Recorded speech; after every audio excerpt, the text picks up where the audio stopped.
Hello and welcome to another episode of the After 90 Talk. I'm your host, Ivan Garcia. I'm here with my nephew, Andrew. How's it going, man? I'm feeling good. I'm feeling great. Kind of tired from the gym, but we're here. Good, We're man. making it. That's what's up. That's Yeah. what's up. All right, well, we want to get right into it, right? On this episode, we just kind of, on this show, we talk about world football, really, and the leagues that we love to cover.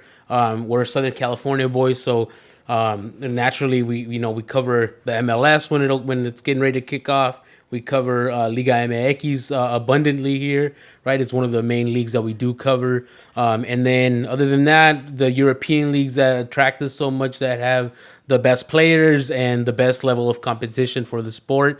So we'll bring to you guys that information as well. We want to kick off with a Mexican footballer Yep. that is making a great stride. He's already coming up on the world stage, I guess, of football with recently joining AC Milan. Of course, we're talking about Santiago Jimenez, joining AC Milan this winter on the winter transfer market from Feyenoord over in the Eredivisie. Yeah. So over the weekend, he had his first goal. Right, it wasn't Yeah. his first match. He had actually debuted midweek, I believe. Yeah.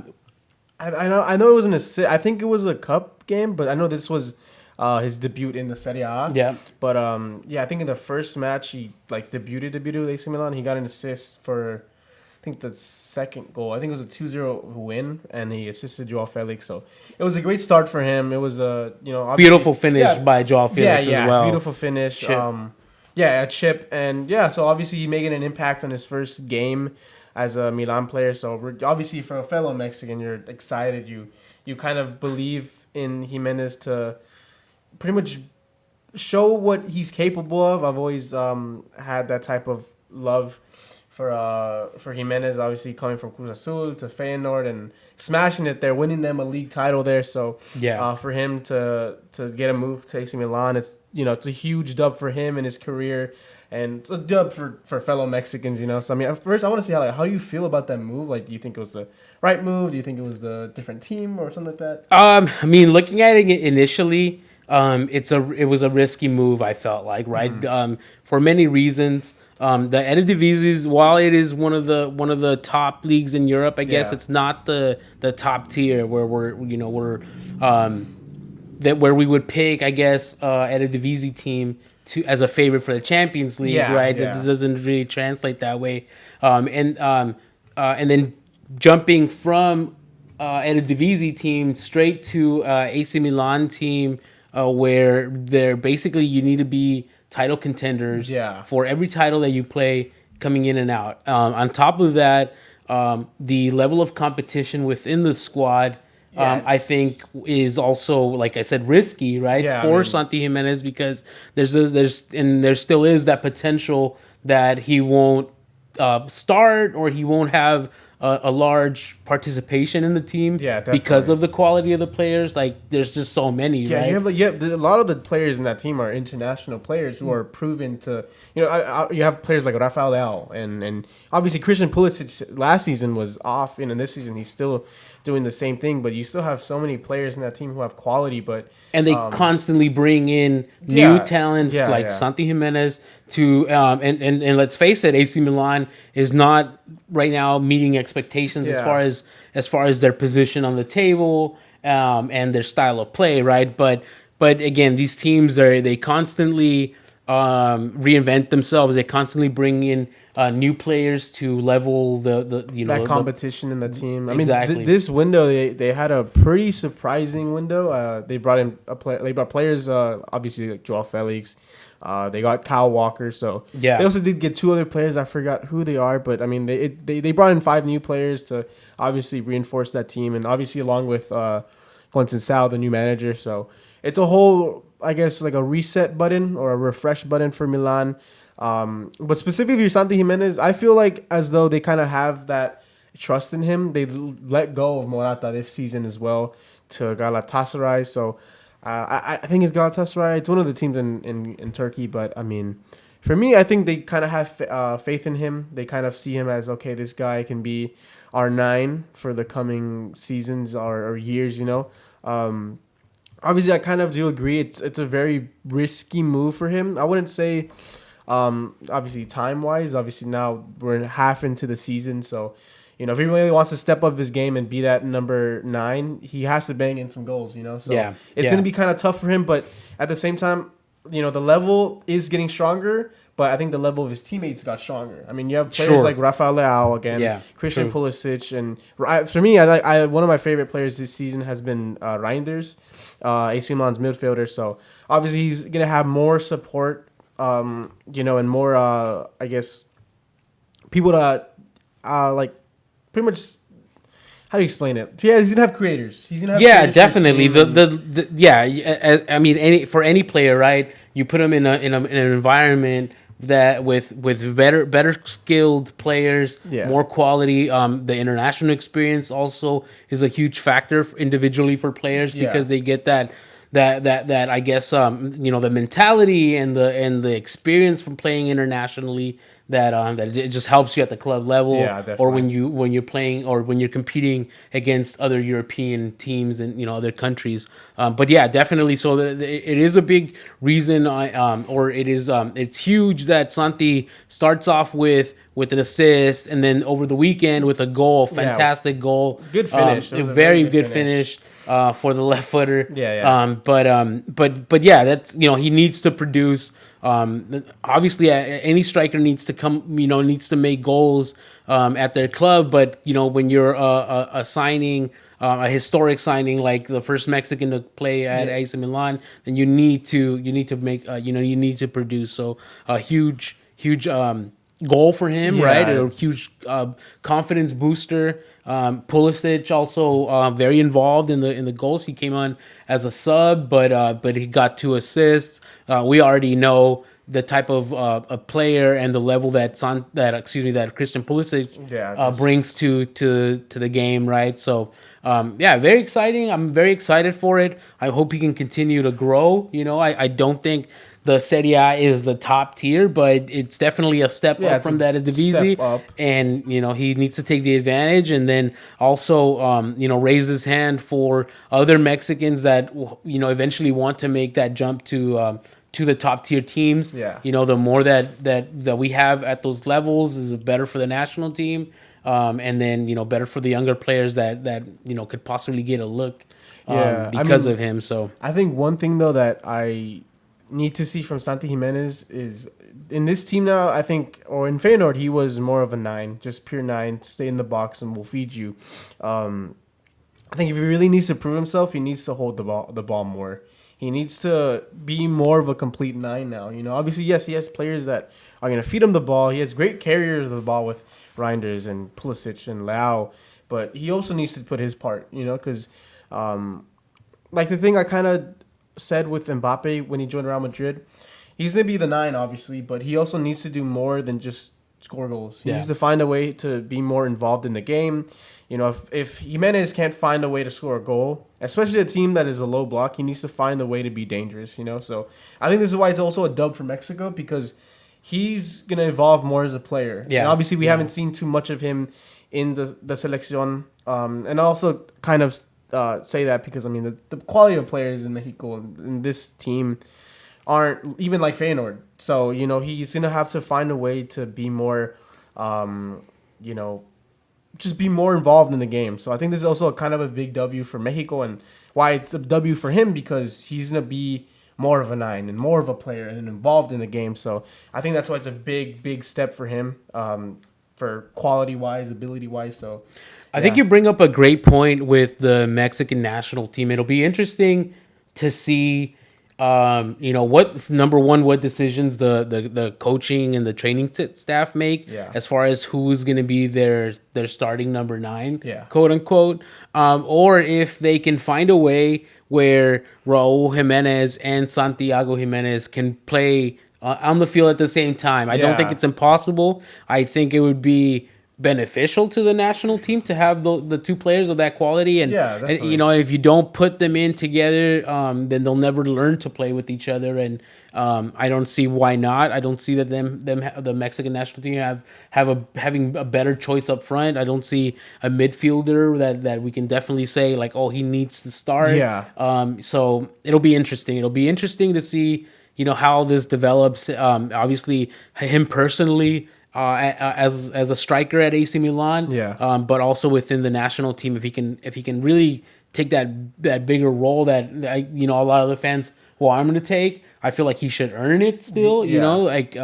But it'll be interesting, definitely. And I mean, he's an AC Milan striker. If he can consolidate himself as their top striker, then it'll be hard for them to keep him on the bench for the Mexican national team. Yeah, I mean, I think both Jimenez's can work in the selección together. It'd be, I feel as though maybe, in a sense, looking at how Argentina won the World Cup, Messi and Julian Alvarez is more kind of like a double striker. Yeah. But you had Messi with his qualities. He was 32, 33 when he won the World Cup. But point is, Julian was the faster, energetic young guy Sure, yeah. in that City team. And then Messi was the older but more experienced team. And that's how I kind of see the Jimenez's partnership, hopefully, in the selección.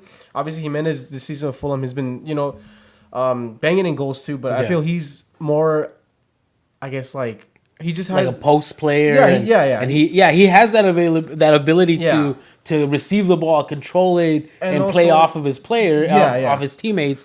And you know, to the point of you know, comparing Argentina, one of the things that me personally that I have criticized a lot in the Mexican national team is their lack of bringing experienced players and youth players together at the same time and bridge that gap and sort of hand off the national team to the up and coming players where they're, you know, like, I mean, if you go back to the 2022 World Cup with Tata Martino, who instead of bringing in a young goalkeeper to everybody knew Ochoa was going to be the starting goalkeeper. You bring in maybe you bring in an extra goalkeeper with experience and but then you bring a young player as your third as your third goalkeeper, so he can start getting that experience. You know, he's not going to play, but hey, you know, he's there just to learn, dude, for the future. Yeah, so I think you bring a great point with that, because again, it's one of the things that I've criticized about the Mexican national team, and our hope is that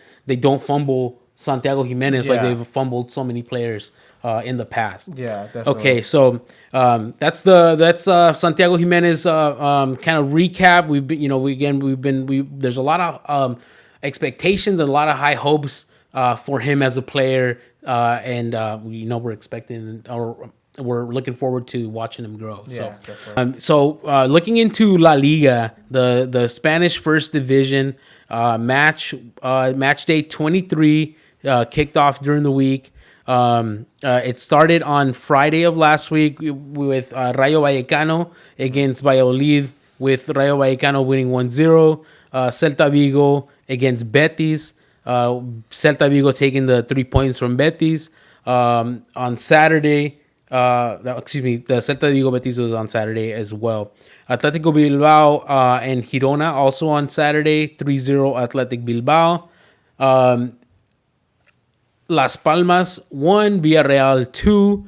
The big Saturday match was Real Madrid against Atletico Madrid, 1-1. We'll go into that. Alves against Getafe, 1-0 or 0-1. Getafe taking the 3 points away from Alves at their home. Valencia with a huge win, 2-0 over Leganés. Yep. Real Sociedad 2-1 over Espanyol. Sevilla 1. Barcelona 4, with the Barca playing with 9 players at one point. Not 9 players, 10 players at one point.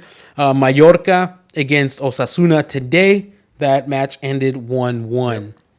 So, nephew, real quick, let's talk about Real Madrid versus Atletico Madrid. Again, the big match on Saturday.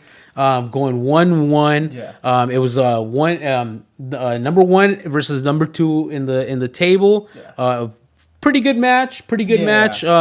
I guess it kind of went in the favor of the if you're a Barcelona fanatic, kind of went in Yeah. your favor because both teams lost points. It allowed Barca to creep up. Yeah. But what did you think about the match, and how did you see the two teams, the two Madrid teams? Yeah, first of all, though, if you're a Barcelona fan like I am, I was hoping for them to tie. But if a victory came in, I would probably say it had to be Atleti since they were, more closer to us on points than Madrid. But yeah, this game was pretty interesting. It was, I would say it was a very 50-50 Madrid and Atleti Madrid. I mean, obviously the goal for Atletico was a penalty by Julian Alvarez, but it was a very controversial call. The ball had came in from, I believe, Samuelino, or it was someone else, but they had crossed in the ball. Chouameni had stepped on somebody in the box, I think it was Samuelino, but he wasn't interfered with the play, so that's why it's more of controversial. Because although yes, he did get hurt in the penalty box, he wasn't involved in the play at all. So looking at the penalty, he stepped on him, and if you're gonna be fair, I think it's a penalty. You step on him in the box, and Julian Alvarez chipping Thibaut Courtois, which is a very crucial goal. Ballsy, Yeah, very and then ballsy. they went into the first half with the goal, and then going off in the second half, 5 minutes into the game, Mbappe finds a very lucky ball from the box to pretty much just blast it in Oblak's net and tying the game 1-1. After that, I think it was Real Madrid mostly just attacking and looking for that second goal. And Oblak very crucial. Crucial. He Yeah. had a spectacular game, but I also believe that it was partially Real Madrid's fault because although, yes, all the players in that team wanted to be the player to have the goal, have the winning goal, there were so many chances that Madrid could have just been more deeper in the box and send the last pass, find someone. And there was a moment where Rodrigo had the ball right outside of the box and Valverde was right open, making a run, could have sent it in the box and find hopefully a Bellingham or Vinicius Mbappe. And he just shoots it and he completely misses it. And Very selfish. that's the one thing I think I have a problem with this team is that there's too many star power players in that team who want to be the main man, who want to be that, the number one at Madrid. And I think I blame this sort of tie in a sense for Madrid. I think they could have won this easily 2-1 or 3-1 if they could have just find more chances. But I think this season their defense has been pretty impressive. Obviously, I think Atleti are a team like that who are very defensive minded and attack you on the counter attack. But I mean, I think Real Madrid could have won this. I really do. But again, like I said, it was great for a Barcelona player or Barcelona fan because now every team is tied. I think Madrid and Atleti are separated by 2 points or 1 point, and Barcelona and Atleti are 2 points. So it's a very close. Title. Definitely made the run. league more interesting. Yeah. This result because the team, Barcelona was able to take advantage of the two game. teams Yeah. dropping points. So, what did you think about the Sevilla Barcelona game? Did you get a chance to watch that? Yeah, I watched the first half. I was in the gym and I had only had a couple minutes to watch the first half. Barcelona got a goal. I know it was by Lewandowski. It was like a right to open the scoring. The scoring. But literally 50 seconds later, Vargas had scored a goal. So Barcelona got caught right there, and they were still celebrating that goal. And then it was pretty tight towards the first half. I think it was Barcelona had the ball in their hands, but Sevilla would sometimes just find the ball, send it over, and look for someone. And obviously, they were pretty dangerous for us in the first half. But in the second half, I think that's where we just killed them. They changed the game. I believe Fermin got subbed in. Yeah, and he scored. He got the impact goal to score. And then obviously Rafinha continues his form, has a beautiful finish in the 55th minute. But then eventually Fermin got a red card in the 67 or 62nd minute. I don't know why he has to dive like that. We're winning 3-1. Sevilla in that moment weren't too dangerous for us. They weren't attacking. They weren't just causing problems for Barcelona. So in my mind, I'm just like, why do you have to make that tackle? It's not something that you got to do. Unnecessarily. Yeah, it's an unnecessary tackle. So obviously he gets that red card, and then obviously Eric Garcia to finish the game in the 88th minute with the cross from, I believe, Rafinha. So yeah, I mean, we got the 3 points, pretty decent, win for Barcelona. Obviously, it's Sevilla. It's not one of the, top teams, but we got the win. But I mean, Pedri, man, he keeps just impressing me, man. He's always been my favorite player ever since coming and seeing him make his debut for Barcelona. And today he was spectacular again. He had a cross for, I believe, he had crossed it to the box to Inigo to header it to Lewandowski. So he pretty much started the goal for the first goal of the game. And, man, he keeps impressing me, man. He looks so much like Iniesta and Xavi at the same time, dude. So I just love bringing him you so back much. good memories. Yeah, it brings back good memories. Awesome. But yeah, I mean, what do you think though? What do you think about the title race? Well, I mean, it was important, right, for Barcelona to take advantage of Madrid dropping points, of both Atletico and Real Madrid dropping points. And let's face it, if Real Madrid would have won, it would have made almost impossible for Barca to catch up. Yeah. You know, they would have to ask for help from other teams, and then obviously did the job themselves to beating Real Madrid when they met up. But no, it makes it exciting. You know, it makes it more exciting to have all the teams so close. Yeah, and then in the top. And then again, sorry to cut you off, but and again, all three teams in first and third, they still have to play Barcelona. So I mean, if we can somehow keep just running with wins and everything, Barcelona hopefully can catch up, beat both of Madrid teams, be your first place with almost 6 or 4 points, doesn't matter, but we can be higher again, have that advantage. So it's still on for Barcelona, I would say, more than both teams, because I mean Barcelona still has to play both of them, and if we can somehow beat both those teams and we're on top, and we're first place, and hopefully we can keep that form win. But the thing with the problem with Barcelona is they just slip up so many times. But yeah, I mean, well, let's hope they can find some consistency, right? It's gonna be the exciting 4 months of La Liga football, and they've got a chance to climb back up to the top of the league, and let's see if they can do it either way again to make the best team win, right?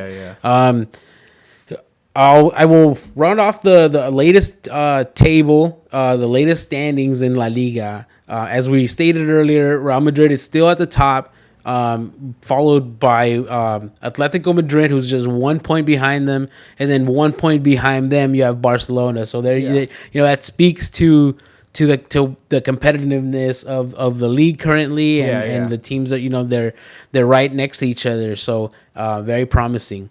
At number 4 in securing the Champions League spot right now is Athletic Club. Then you've got Villarreal and Rayo Vallecano.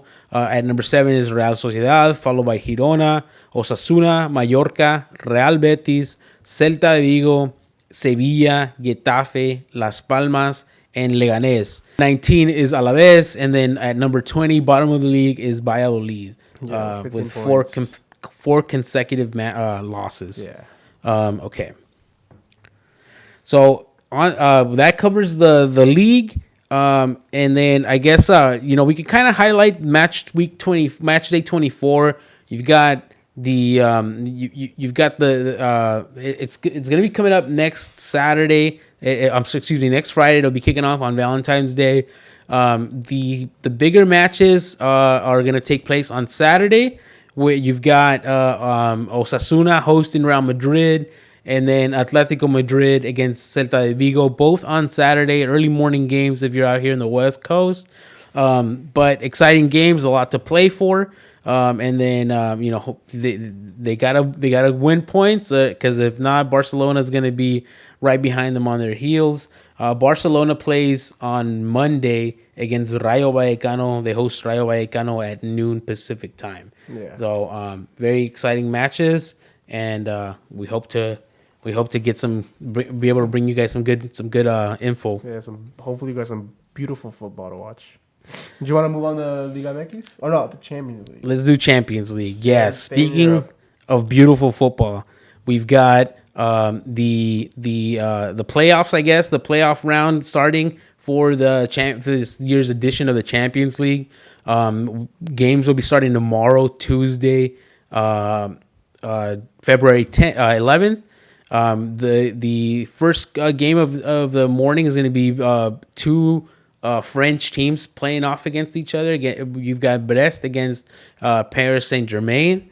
Also tomorrow will be Sporting Lisbon against Borussia Dortmund, Juventus against PSV, and then the big match, Manchester City against Real Madrid, the current defending Champions League winners versus the historic number one team, I guess, in world football. Yeah. And then on Wednesday, you'll have Club Bruges against Atalanta of Italy, and then also Celtic against Bayern Munich, Monaco against Benfica, and then Feyenoord against Milan. Yeah, So it's- Santi will be back in his old stomping grounds just a couple of weeks after departing to his new club in AC Milan. So pretty exciting, I guess, if you're into that sort of thing. Yeah. And of these games, I mean, it goes without saying, Manchester City against Real Madrid. Just the names of the two clubs. You don't expect them to be playing this round, right? You expect them to go straight through to the round of 16 Yeah. with the caliber of players and just the historic, the current history of those clubs. But Yeah. here we are. They're playing against each other, and I mean, this could easily be a final. of the Yeah, it could Champions League. easily be a final, semifinal, and like he said, these are two teams that should have made the top 8, and they should have pushed for that, and obviously they got less than what they wanted. Obviously, I think more for City. They're barely made it on the last match day of the Champions League table phase, I guess, or group phase. But I mean, yeah, it's still a very high caliber game. They got both teams they got something to prove. They're obviously, I think more for City. They're not the City that I think anyone expected for them to be this season at all.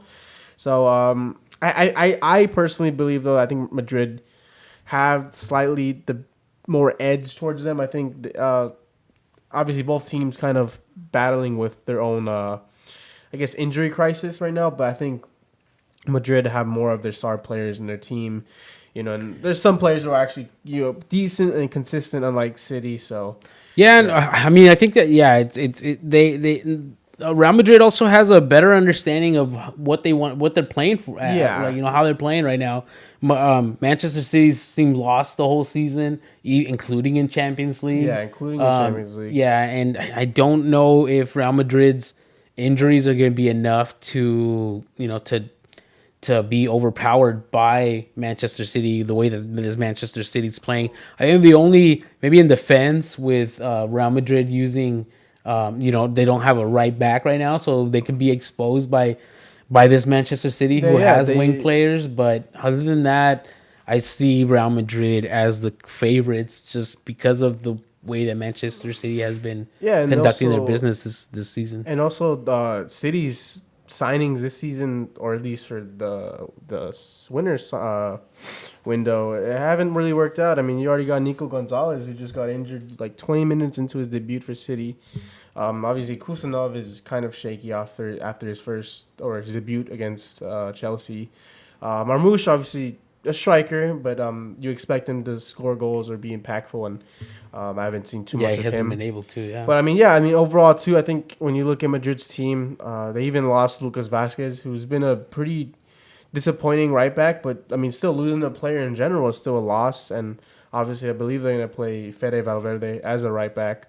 So I don't know if that's really a downgrade or an upgrade, but it's still, both teams are very sort of weak by their own idea. Obviously, City with form and injuries, and Madrid not really being the team that you expected them to be since the beginning of the season. But regardless, though, these matches really bring in that fight. They really bring in an entertaining game. And just the name in general of City and Madrid, they always cause those pretty historic matches. So, yeah, I think another game I'd probably be interested in, it's probably be that Feyenoord-Milan game, seeing Santi back at his own old club. But still, I think Feyenoord are still one of those teams where you can't really doubt them. Obviously, coming back against City to a 3-3 tie, beating Bayern Munich. So I think that'll be another pretty even game and match to watch. So I'm excited for both those two games. I think Milan's gonna steamroll this Feyenoord. They've lost, arguably their best player. Yeah. And he was a big factor in that Manchester City game. Yeah. So I don't see him as a I don't see Feyenoord as a that strong of a team anymore. Okay. Yeah, but That's respectable. we'll see. Yeah. It's open to to competition. Yeah. Okay, so for the the remaining Champions League matches, the return fixtures, because there is it's two legs, right? Yeah. One away, one at home. For the second return leg, it will be the following week, on the 18th and the 19th. Same teams. It'll just be the location swap. So for the first game with is being played in Holland at Feyenoord. This time around will be at Milan. And so forth, right? So Benfica will be hosting Monaco on that Tuesday, the 18th. Atalanta will be hosting Club Brugge. Bayern Munich will host Celtic in Munich. And then on Wednesday, Borussia Dortmund will host Sporting Lisbon. Real Madrid will host Manchester City. Brest will visit PSG. And then PSV will host Juventus also on that Wednesday to wrap up this first round, knockout round. So we'll bring to you guys the results, and then what we thought about the match play, and just hope we're hoping for the Champions League to just be just exciting as it always is, right? Moving on to the other league, the more, I guess, more main league that we bring to you guys is the Liga MX with Clausura 2025, match day 6th. There was one midweek game. It was a makeup game for match day 1, and that was Pachuca versus León, with León taking the 3 points from Pachuca. Okay. But León's looking very strong. Very strong. And then starting on Friday, match day 6 kicked off with Querétaro versus San Luis, 1-0 to Querétaro. Necaxa against Santos with a 3-2 victory of Necaxa over Santos. Puebla 1, América 2 on Friday. And then on Saturday, Tigres 2, Atlas 1. León 3, Toluca 3, Juárez 2, Monterrey 1. Also on Saturday, Cruz Azul beating out Pachuca 2-1. And then on Sunday, Pumas versus Mazatlan, 1-0 victory to Pumas.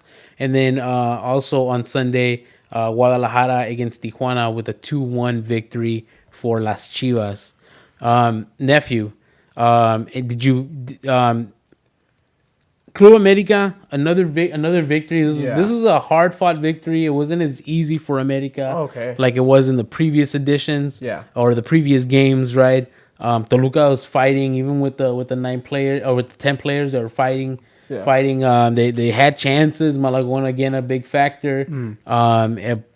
America looked like they were gonna be dominating from the beginning because they scored an early goal, but it turned out not to be the case. I don't know if they took their foot off the gas pedal, or if Pachuca really made Puebla made their life that hard, but they were still able to take the victory. Yeah, I mean, you guys were winning between the first half 2-0, so it looked like you guys should have finished the game. But I mean, I didn't watch the game, but Ricardo Marin had scored, so an ex-Chivas player had kind of hurt America. But I mean, but still, regardless though, it's 3 points. I mean, the performance might not have been convincing, or at least Puebla looked more dangerous, but I mean, it's still 3 points. It's still a team that didn't beat, the America. So I mean, it's a win. It's a win for you guys. And also like the player rotation in America looks very promising. There's a lot of players that weren't even some not on the bench, some didn't play. But it almost seems like it doesn't matter who's on the field for America. They can produce. Also a very good matchup, León against Toluca. It was a very good game. Lots of goals. Toluca very dominant at the beginning.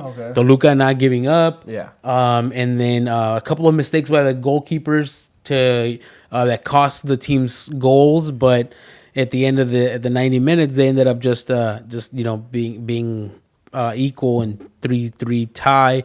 But again, León looking like a very solid squad. James got a pretty decent. I mean, it was a good through ball to Jorge Cadiz, and their partnership looks just like this. They look like a pretty dangerous duo. So James just keeps pretty much producing, just beautifulness in the game. So again, like we've always said, I think James coming into Liga MX is such a beautiful addition to this team. And yeah, like you said, dude, this team is looking dangerous. They're putting up high numbers for goals. They're obviously competing against a team like Toluca. So it's a beautiful thing to see. And I mean, yeah, I think Leon are a team to look at, and don't underestimate them pretty much. Yeah, and you know what? I saw Toluca also as a competitive team before this match, but then after the match, certainly I see them also as a contender. Definitely, I think they'll be in the playoffs. Yeah, but I expect them to even also get better as their new signings get more incorporated into the team get more into the team. Yeah, and Cruz Azul Pachuca, important win for Cruz Azul again. Definitely. Just regaining their level from last season. I think the coach starting to correct some of his earlier mistakes and trying to do too much with changing the squad, team to be more close to what he wants to see, and instead of just kind of taking what Anselmi left. And I think is a good decision from him. I want to highlight Pachuca. They have a Brazilian player on loan from Fluminense. His name is John Kennedy. Oh, okay. Yeah. I'm not sure if you've seen him play. Yeah, I've not seen him, but I've heard of him before. Fuck, dude, he's got crazy skill. He's a baller? He's a baller, man. Okay, he's impressive. He's from Brazil, so you expect him to just light up the league. He was doing some stuff that I had not seen. I had not really heard of him until I seen him play for Pachuca a couple of games, and he's just doing some crazy magic. And I'm not sure how. He's only on loan. Yeah, and he's also very young. He's only 22. He's only 22. I don't know if maybe I don't know him as a player, so I don't know if it's like some of his past kind of like prevented him from making a more higher profile move. But I mean, I don't expect him to be in Liga MX for too long, or maybe move to one of the bigger clubs at Liga MX. But he's that amazing, dude. He's doing some crazy stuff. So we'll look out for him, and hopefully I'm right. It looks promising. So, Okay, so and then just kind of going into the current standings of Liga MX, you've got Club America at number 1 again, back. Claiming that spot over Leon just on goal difference alone, still matching in points, but goal difference sees them a bit higher currently. Again, Leon at number 2, Tigres at number 3, Cruz Azul climbing their way up to number 4, Pumas at number 5, Pachuca at number 6, and followed by Juárez, then Toluca, Necaxa, Guadalajara, Mazatlán, Querétaro, Monterrey, Puebla, Atlas, Club Tijuana, San Luis, and then again Santos Laguna. Another loss, no points up to right now. Very alarming. I think that's just a team you got to watch every single time to see how many games it's going to take them to get 0 or a point. Because it's not even one. They have 0. We've always said this before. They're a team that's looking dangerous for the wrong reasons. So yeah, I mean. It sucks to be a Santos Laguna fan right now. Yeah. Sorry, guys. And then looking into the future, match day 7 will be kicking off on Friday on Valentine's Day, February 14th. We've got Club Tijuana, and then also Club Tijuana against Juárez, and then also on Valentine's night, Club America against Necaxa. Also Mazatlán against Santos Laguna. And then on Saturday, we will have Atlas versus Puebla, Tigres against Cruz Azul, Toluca versus Guadalajara. It should make for a good match. Querétaro against Monterrey.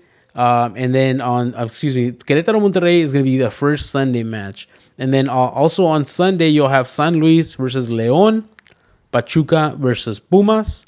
And then that will wrap up match day 7. Yeah, 7. I think one game that probably catches my eye is probably that Tigres Cruz Azul on Saturday. So I'll probably catch that game. I also do believe that Pachuca. I will see John Kennedy, first time ever seeing him.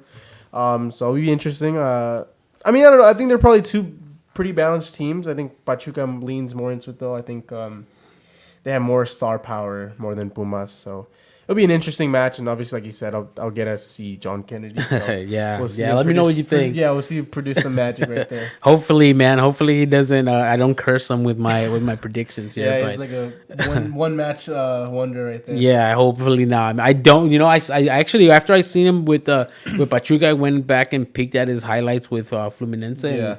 And, I could see why they brought him. Again, I don't know why it's a loan. Again, it could be like something more personal. Yeah, or yeah. His conduct off the field could be, I but feel like it's a downgrade to go from Brazil to Liga Meki, you know, right? I mean, I don't know. I don't know what the pay is like. I really don't look into that kind of stuff, but Yeah. that could be one factor, right? Everybody yeah, definitely. does what is best for them personally. But and, he's showing you know, it. I mean, yeah. he's like you said, he's probably showing why he should be worth that money. So Yeah, absolutely.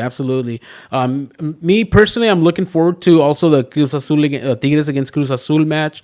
They're kind of they're right next to each other in the league table, so that those typically you I want to see who's who, right? Yeah, Who's beating yeah. who in those spots, right? Do you really deserve to be at number 3 versus number 4? I like Yeah. to look at that.